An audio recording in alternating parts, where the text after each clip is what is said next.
Hey everybody, Wes here for Sunday's workout. It is the day before Murph. So today's workout is another quality one. We had this last Sunday where we did a 25-minute workout for quality. And it was kind of meant to just give the body a little bit of a break, work on some strengthening stuff, work on a new skill. And that's the exact same thing we're gonna do today. Those that are gonna be doing Murph tomorrow will be nice and rested, ready to go, and not totally fatigued from whatever we did previous couple days.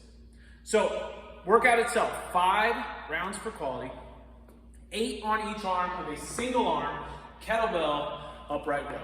We wanna think about that elbow staying high, pull up the torso, and making sure that that position feels good with that shoulder. We're gonna have a lot of pull-ups tomorrow. So if you're having any shoulder issues, you could go to a 2-arm, just bent over row, so you're not going overhead if that shoulder's bugging you. Then you have 10 on each arm, single arm Russian kettlebell swings. The thing with the Russian swings is try not to twist too much. Try to stay nice and square as you hinge and that kettlebell goes through the legs. You pop those hips to stand. This should not be a fully shoulder movement. The hips are what's driving that power up as we go. That actually carries over a lot too when we do our push press, having that power coming through, squeezing those glutes as we stand. So the better you get at that, the better you'll get at your push press too. We then have 12 plate overhead lunges.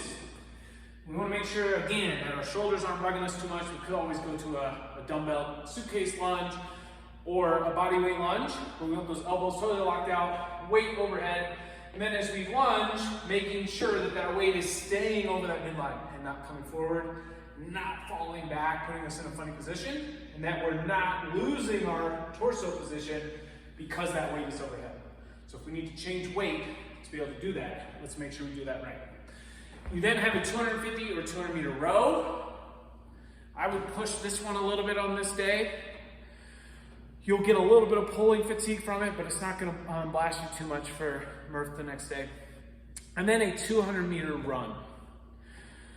Depending on your running skills, this is kind of a nice, this should be pretty easy pace. This is kind of nice for if you run a lot, just kind of flush out those legs and be ready for the runs coming tomorrow. But if you don't run a lot, and if you know running these 200s is really gonna mess you up for Murph, then we'll talk about doing either some kind of walk, some kind of lesser jog and run, or maybe some other cardio, but this is meant to just be nice and easy, have us ready to go for tomorrow.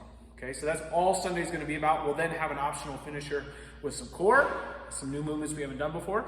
But the goal is that we're ready to go bright and early Monday morning and hit Murph as hard as we can. But have fun, and we will see you all on Sunday.